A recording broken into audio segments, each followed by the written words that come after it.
At this difficult time for our nation, we are inspired by the extraordinary resilience of the survivors and their unrelenting hope for a better future, and inspired by the resolve of all of you who are committed to helping the museum shape that future. Good evening, and thank you for joining us for the 10th anniversary of the United States Holocaust Memorial Museum's New York event, and our first ever virtual event.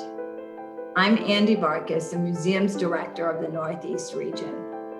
This evening will be much shorter than usual, but we have inspirational stories from our MC, Diane von Furstenberg, from Benjamin Ferencz, and dramatic readings and stories from celebrities and survivors. Institutions alone cannot change the world. It takes many partners and exceptional leaders, like those we have recognized over the past decade. 2010, Howard Gannick. 2011, Oliver Stanton. 2012, the Halpern family and the Pantera Pines and Schwartz families. 2013, Jill and Peter Krause. 2014, survivor Eva Cooper and the Honorable Michael Mukasey. 2015, Todd Fisher and Howard Unger. 2016, Alan Lazowski. 2017, Elisa Spungen-Bildner and Robert Bildner, and the late and much missed Sheila Johnson Robbins. 2018, Howard Lorber. 2019, Gary Jacob and Stacy Science. I am so humbled to stand before you tonight. Thank you for giving me this special honor. I want to begin by congratulating all the past honorees. If we were together, we would most certainly give you a well-deserved standing ovation.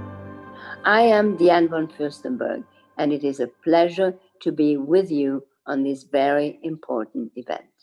As the daughter of the Holocaust survivor, the United States Holocaust Memorial Museum is especially personal to me. So too is this year, as we mark the 75th anniversary of the end of the war, World War II, and the liberation of all the survivors. Let me take you to May 1944 in occupied Belgium. A young girl, 21 years old, her name is Lili Namias. She gets arrested and shipped to Auschwitz-Birkenau. For 13 months, she will be in the camps, but she did survive. She weighed 49 pounds. Her mother couldn't believe it when she came back and took care of her, feeding her like a bird every few minutes. She waited for her fiancé to come back from Switzerland, where he had been for 3 years. They got married, and the doctor told them, "In no way you can have a child. You're not ready, you won't survive it, and your child will not be normal." Well, guess what? 9 months later, I was born, and I was kind of normal. My mother used to tell me, "God saved me so that I give you life. By giving you life, you gave me my life back. You are my torch of freedom." I have been involved in the museum since its inception. When you think about the moment we are living now, the enormity of changes and challenges, remember this history and its lesson about the fragility of freedom, the nature of hate, and the consequences of indifference could not be more relevant. Those of us who have come together this evening to support the museum's mission understand this. But do younger people do? We have to make sure that everybody remembers. To remember is to give voice to the 6 million that were silenced. 6 million lives, lives of hopes, of dreams, challenges, and opportunities. Lives just like ours. 75 years later, we remember for them and for us. Let's watch. It is an honor and privilege to commemorate the 75th anniversary of the end of World War II in Europe with you. Really, the end of two wars. A military one over territory in Germany's genocidal war against the Jews. Irvin Haber was on a transport from Malines, Belgium to Auschwitz on August 4th, 1942, when he threw 2 letters from the train. Dear Finder, I am a Jewish boy who was caught in Brussels. I am part of a transport of Jewish children who are deported to Poland. We are watched by the Gestapo and not allowed to write, and I am trying to throw this out of the train. I thank you from my heart that you are doing this good deed to my old grandmother and little sister who do not know where I am. Irvin Haber was gassed to death upon his arrival. Dear family, no fever anymore. Finally, we go. Very weak, but full of courage. My beloved children are next to me. Johanna and her sons were killed shortly after their arrival to Auschwitz. We are headed for Metz to rejoin Mama. Everything is okay. We will arrive this evening. We hope to find Mama. Be strong. We will see each other soon. No one in the family survived. My dearest darlings, we have just passed Toulouse at 12 noon. You can imagine how I feel. I am happy and glad that I don't have you two, my darlings, here with me. In God's name, be brave and calm. Heartfelt kisses to you. Your Mama. Wilma and Kurt Grunwald and their 2 sons were deported to Auschwitz. Eventually, the oldest son, who was handicapped, was selected for death.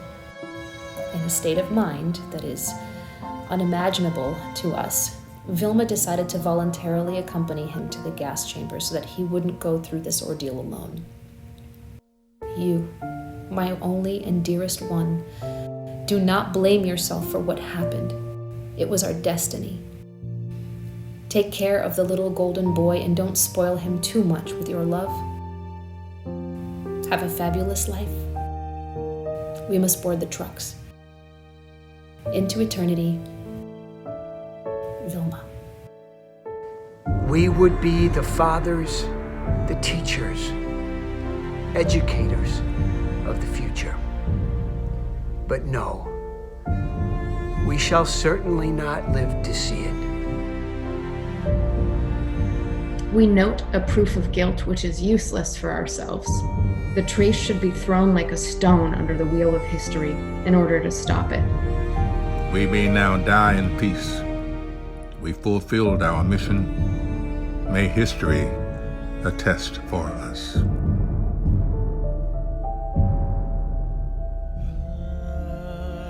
In the spring of 1945, American troops in Germany and Austria came upon concentration camps at Buchenwald, Dachau, Nordhausen, Mauthausen, and Ohrdruf. The soldiers saw the camps with their own eyes, and the truth was undeniable. The things I saw beggar description. The visual evidence and verbal testimony of starvation, cruelty, and bestiality were overpowering. Inside the fence, there were hundreds and hundreds of people crowding.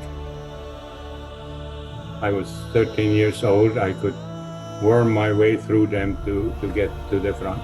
We heard a voice telling us, "You are free."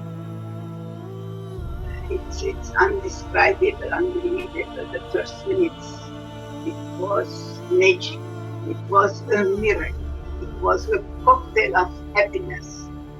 I think I remember shouting and waving, and then I collapsed unconscious. These people were scheduled to die, and the preparations were so efficient from the standpoint of disease and starvation. There isn't much that can be done about it. so hungry. I remember being so hungry. We were so isolated, cold, abandoned by the world. A little girl, doubled with the gnawing pains of starvation, cried pitifully for help. Everywhere we turned, the pathetic cry of "Wasser, Wasser" met our ears. So that was the first time I saw Americans, American young soldiers, feeding us, dressing us. They were wonderful. They were the best people that I can imagine.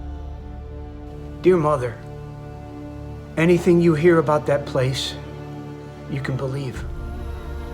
It is not propaganda. It's all the truth, as I saw it with my own eyes. A sergeant whose mother and father disappeared into a Nazi concentration camp 3 long years ago turned his head and remarked in a tear-choked voice, "And Hitler wanted to rule the world." To Johanna, Erwin, Vilma, David, and all the others, we will never forget. We pledge to you that we will make your mission ours. When the museum opened, the Holocaust was living memory. We can't let it become distant history. We built the museum at a particular moment. We planted a flag. We put a powerful, enduring marker here on America's National Mall. The memory is now in our hands, in your hands. The challenge is, what are we going to do with it? Memory was never meant to be contained in this building. It was meant to be unleashed as a force for change. Anti-Semitism and hate didn't start with the Holocaust, nor end with it. They are relentless problems, and we too must be relentless. Because the world always changes, but human nature never does. Right now, we face a perfect storm. Rising hate, growing social media, declining history education. So just when we're giving human beings more power than ever before to influence and be influenced, we're not preparing them for this unprecedented responsibility. That's why history matters, especially Holocaust history. And that's why we're building something new, a global digital enterprise. COVID temporarily closed the museum, but it opened new possibilities. It changed how we work. Put questions in the chat or raise your hands. How we built the collection. We've also had people reach out to us through the online programming. Convened scholars. A specific connection to the archival material we've looked at on liberation. And reached policymakers. The purposes of the legislation, it is to stop violence against the citizenry. Meeting this challenge has made us better and stronger. And we're serving more people now than ever before. And nowhere has the impact been greater than in the shift to an all-digital educational enterprise. How would we suggest teachers use the timeline activity for remote instruction when teaching online? So teachers could assign students to read a specific individual profile card. The most important audience for the museum in terms of education is youth. So when we had to go from in-person experiences with youth and with educators who reach youth into remote learning environments, we were more than thrilled to be able to rely on what had been built here, what had been invested in here at the museum. We had digital collections, we had digital educational resources, but we had to think about how to make those appropriate and adapt them for these remote learning environments. Eastern Florida State College would like to express our gratitude. Just a huge thank you for all of the resources for myself and for the teachers across Tennessee. Regularly reaching out to me as a faculty member and asking what I needed, what they could do for me. Lessons and unit plans, Facebook Live sessions. I took advantage of the Ask a Librarian sessions. I found the Experiencing History portal really very helpful. The live digital lectures was a great way for us to stay connected. And I found myself looking for those types of resources to assign to students. Students with Uneven internet connections dispersed across the state could nonetheless continue to access high quality content. And that for us was really exciting because we knew that that was immediate needs. But we also wanted to think about, is it just for the moment, or can this help us in the long run? For example, in the summer, we would normally bring 250 teachers to the museum to learn about content and pedagogy. When we asked those teachers, would you come if we did it in a virtual format, they said yes. Today, I welcome you to a very different conference than the one we all envisioned. Word spread, and before we knew it, we had over 1,000 educators, 4 times as many were able to attend. And when we heard that there were teachers from Bethel, Alaska, Mobile, Alabama, and Paint Lick, Kentucky, we knew that we had achieved something really special. Educators from all around the world came together to receive quality Holocaust education from the museum. I don't know what I would do during this time without you. These were all resources that made a difference in teachers' daily lives. And it also has made a difference in how we move forward as teachers. One of the earliest transitions that we made with our programs was for the program that invites local youth in DC to become ambassadors for the museum. Ambassadors, I'm not the only one who has congratulations and well wishes. Our guest speaker served on the museum council, but you may know him better as a 2-time NBA champion, Mr. Ray Allen. I want to take this moment to say I'm amazed by you all. I'm encouraged. I'm thankful. And each one of you young people has an opportunity to determine what our futures are going to be. My name is Rose Bohm, and I'm a sophomore at Washington. My name is Ativa D'Souza, and I'm a rising junior at the Pumas. We have all learned so much. We are the leaders the museum has built. Makes us want to go out and create an impact on our own personal communities. We have an obligation to speak out and stand up against hate and bigotry in this world. As we go forward, we're going to be thinking about how we maximize these new remote tools in ways that complement our in-person successes. But whether we're engaging remotely or in person, the museum is going to continue to engage leaders who are so central to the health of our democracy. Welcome to week 3 of Crisis Leadership and National Security. Since the spring, we've run programs for international military officers, senior level government and military leaders, as well as police, prosecutors, lawyers, and judges. It would be impossible not to bring it up, right? It is what is on everyone's mind right now. We create meaningful remote educational experiences for our audiences, and it's only going to enhance our capacity to lead not only nationally, but also globally. We're constantly listening. We're constantly off kilter in the sense that we know the world is changing around us and we have to listen and we have to be ready to respond, but the challenge is great. The museum has met this moment, but our work isn't done. History is a lesson and a warning. It can also be a source of hope. When people look back on the Holocaust, they often ask, what would I have done? Our job now is to get them to ask, what will I do? And we need your help.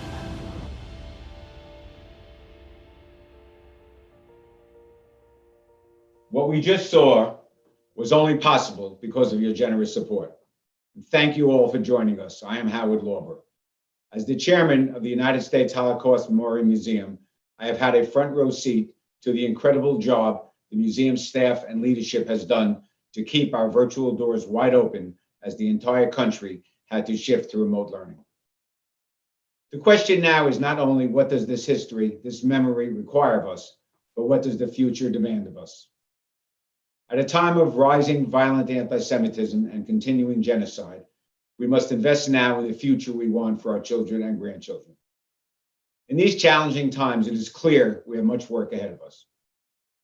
It is up to us to ensure that the museum can continue to expand its educational mission through digital outreach and build a truly global enterprise at a time when 2/3 of young people do not know 6 million Jews were murdered in the Holocaust. Unimaginable.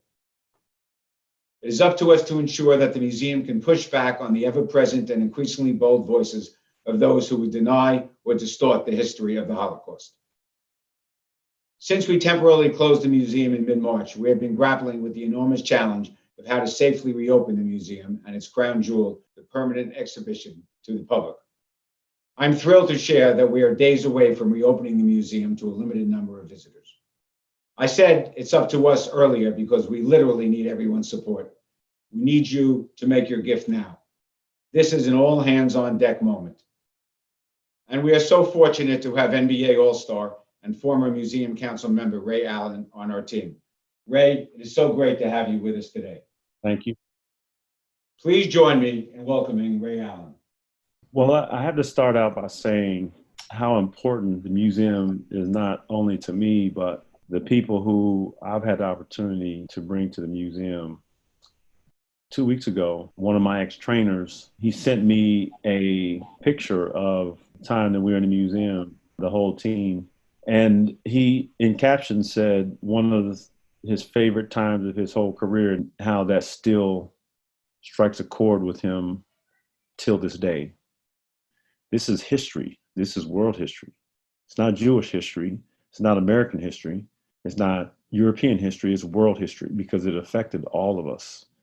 You know, my voice is heard by many. And so it's important that I teach them a way to teach others, to help others, to bring others in and to incorporate people into building a better America and a better world. The museum has to be the foremost authority on that. And that's why we stand up for this museum today. So it's important that each and every one of you understand now it is your time to make a difference. It is your time to do something that's going to affect the future, not only of your family, but of the world. You have the power because it's within your power or your pocketbook or your influence to step up and say, never again. Ray, on behalf of all of us, thank you for everything you do to use your influence to advance a broader understanding of the Holocaust. We are here today to pledge and commit to this very important museum. I cannot ask you to pledge if I don't do it myself. So I am pledging $100,000 and I invite you to join me. 1945 was a year of reckoning. It marked not only the liberation of the camps with the establishment of the Nuremberg tribunals by the US and its allies, it marked the beginning of the long march of pursuing justice in the face of unimaginable crimes. It is an honor and my great privilege this evening to introduce Benjamin Ferencz, who at 100 years old is the last survivor prosecutor in the Nuremberg trials. Born to a Hungarian Jewish family, Ben was an infant when they arrived in the US after World War I. Following law school, he served in the artillery until the Second World War. Towards the end of the war, he was assigned to a team tasked with collecting evidence for the newly formed War Crimes Branch. Sent to the concentration camp as American soldiers liberated them, he too was amongst the first witnesses. After he was honorably discharged from the army, Ben was called back to serve as a prosecutor at Nuremberg. Let's take a look.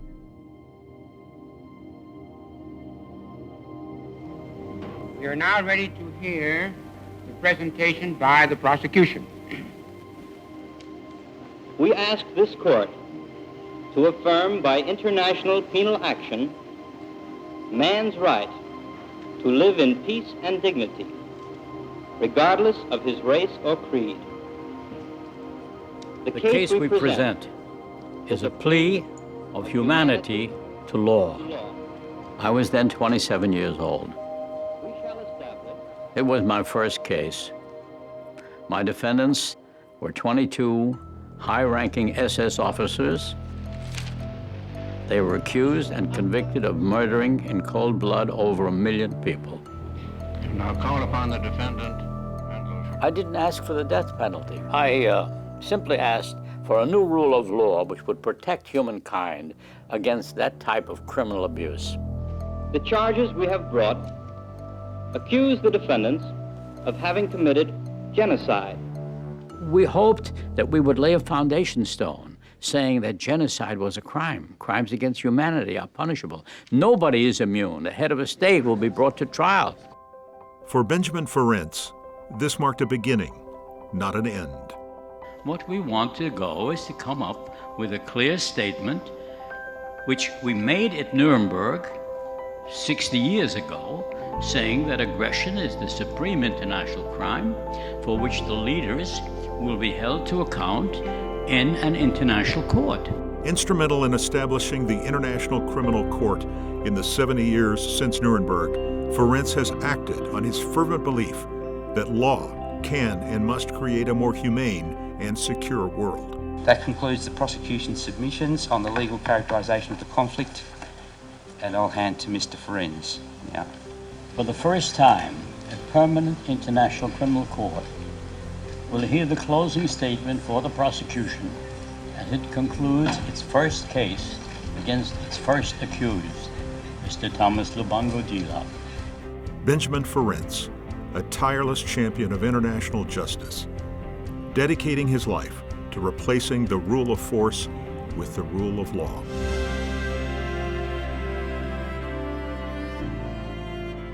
In every way imaginable, Ben Ferencz embodies the museum motto that what we do matters. Please join me in welcoming the iconic, unbelievable Superman, Benjamin Ferencz, who will be interviewed this evening by Naomi Kikoler, the director of the museum's Simon Scott Center for the Prevention of Genocide. Diane, thank you. Ben, it is so wonderful to be with you again. You lived this history that forever changed our understanding of the capacity for great evil and good. What is the enduring legacy of Nuremberg in terms of international justice? After World War II, I was a combat soldier. I was fought in every major battle of that war. And I had also seen the horrors of war, which are indescribable and incredible on all sides. I'm talking now, first of all, the concentration camps with dead bodies lying all over the ground, with bones stacked up next to the crematorium. They used to be human beings awaiting to be burned. And the one thing that kept to my mind all the time is never again. But how to create never again? My answer is law, not war. The United States at Nuremberg took a tremendous step forward. We took the lead in substituting law for war and holding accountable those who had been responsible for the war. We would have put Hitler on trial if he had not committed suicide. I had, for example, Dr. Otto Ohlendorf, Major General in the SS. The only time I met privately with Dr. Otto Ohlendorf was after he was sentenced to death. I knew he was going to die. I knew he was the father of 5 children. I knew he was well educated. And I knew, on his own admission, he had murdered at least 70,000 people. So he said, well, I did it in self-defense because Hitler knew the Russians planned to attack us. And if we planned to attack us, we had the right to preempt that by attacking first. And that's what we did. That's a very dangerous doctrine. I don't care what party you belong to. It's a very dangerous doctrine. And my answer to it was, when you make the public realize that you cannot have a peaceful world if you are justifying individual use of armed force to achieve your particular goals, there's got to be a better way. I don't know of any better way than the law itself. And we all had hopes that we would lead the world into a more humane and peaceful world. Well, those hopes, I'm sorry to say, have not been realized. Then your work to seek justice for the victims did not end with Nuremberg. You led the fight for reparative justice through compensation, restitution, and other measures for victims of the Nazi regime. As a granddaughter of survivors, I cannot tell you what that means to the survivors and their families. Why do you feel that it's so important that the concept of justice include not just criminal accountability for the perpetrators, but also some effort to try to repair the unimaginable harm that the victims endured? First, you have to stop the killings, first stop. The next thing, you have to take care of the victims. And the third thing, you have to prevent it from happening again. So the Jewish organization said, look, we have to do something for the victims. I said, of course we have to do something for the victims. And so they said, we don't have any money to spend on this, but we have enough to cover your salary for 6 months. I said, all right, we'll try it. And I named myself the Director General of the Jewish Restitution Success Organization. I figured the Germans would be very impressed with that, with my being the director and the general. I was the only employee. We said we will not try to put a value on a human life. We will ask for compensation on the normal principles of the law. Compensation is vital, so they know they won't get away with it. They know they're going to have to pay through the nose for any wrongdoing, which exists in civil society. So the financial deterrent effect is there, but more important than that, the sense of justice. I learned that in first year in Harvard Law School. If you do some injury to somebody, a tort as we would call it, you have an obligation to try to make good. We had to find a technique which would enable the Germans to recognize responsibility. Precedents I had done, so well, I'll create precedents. And we did. And of course, they were inadequate. How do you compensate for the loss of a wife, a husband, a wife, a child, a mother? But it was an effort made. It's incredibly powerful, Ben. Tragically, genocides and mass atrocities continue to plague humanity, and much work remains to be done to ensure justice and accountability. What do you see as the road ahead? And are you hopeful that at least we're moving in the right direction? You know, we have glorified war making for centuries. So it's not something you can reverse in one human lifetime. We are making progress. We are making significant progress. I worked for many years to create an international criminal court after the Nuremberg International Military Tribunal was over. We have universal declarations of human rights, which are universally accepted with a few exceptions. We do have other international courts trying people for war crimes. So all of these things have happened in my lifetime, which is a long life, but a relatively short period of time. So we are making progress, but we have a long way to go because the biggest budgetary appropriation we have is for weapons to kill people. And now we can kill them even more than ever before. I could cry because that was our main hope, to substitute law and peaceful settlement of disputes, and everybody has a human right to live in peace and dignity, regardless of their race or creed. It's a human right. Your vision for a more humane world fits squarely with the museum's mandate to confront hatred, prevent genocide, and promote human dignity. You've given so much to the United States Holocaust Memorial Museum, an institution that you care so deeply about. What is it that you hope we can help achieve? If you go through the Holocaust Museum and you see evidence of, you can't really smell it and feel it and feel the burning, as I have, but you see this evidence of what still remains. The United States Holocaust Museum has the right answer, and that's why I have given all my money to that. Not all, I have a few other charities too, but I will end with nothing. And it's a very important thing. And I think the museum, being a permanent institution to which many people will attend, people who say it never happened, they never say that in my presence. They wouldn't stand for long. But it's proof of the difficulties that we have. I think if you explain it to the people and they know you're telling the truth, they will seek a peaceful solution to all their problems. And they won't be easy solutions, but they're certainly going to be cheaper and better than going to war, which is the current system, and killing all kinds of innocent people who had nothing to do with it. As my grandmother would often say, God willing. Ben, what is your message to young people who want to take forward your life's work and who want to try to create a more humane and tolerant world?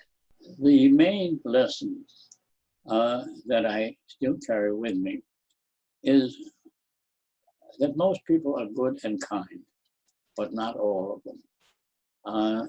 Some of them, under the disguise of patriotism, love of country, will commit all kinds of crimes. People still turn to war-making, the use of armed force, to achieve political goals, and it's a terrible doctrine. So, what can you do? Law, not war, is a valid slogan, but it needs another slogan, and I have that too: never give up. You have no choice. If you give up, you're doomed. You let evil take over. Try to recognize that as a human being, you have an obligation to behave like a human being with other human beings. If you can do that, I hope you'll have a better and more peaceful world than I have seen. And I wish you all the very best of luck. Ben, thank you. That was incredibly powerful. Thank you so I much. thank you all also, we run away, all of you and all the staff from the Holocaust Memorial Museum who are keeping this flame alive. And it's very vital that you do so. You remain an inspiration and a guiding force in our work to make Never Again a reality. Thank you. And now it's my pleasure to introduce Holocaust survivor Rabbi Philip Lazowski, who is deeply affected by Nuremberg and Ben's work. Thank you so much, Ben. As a Holocaust survivor, it means so much to me. I was a young child at the age of 11 when I witnessed all these atrocities.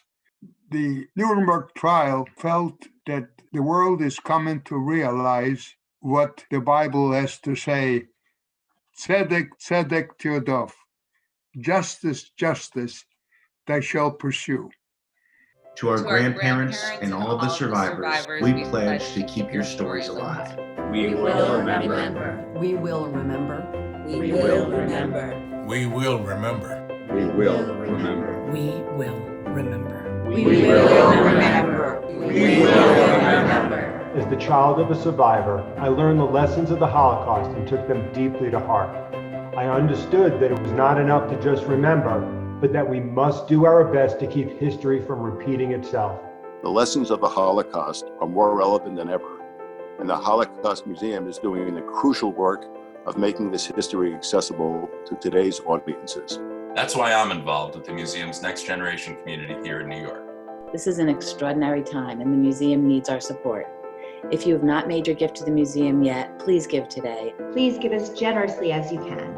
What we do now can help shape a future different from the past. What you do matters. Thank you. Thank you. Thank you. Thank you. Thank you all for your continuing support. And I want to offer special thanks to Diane von Furstenberg and Benjamin Ferenc for joining us this evening and for their incredibly generous support. Stay safe and be well. This concludes this evening's program. Thank you.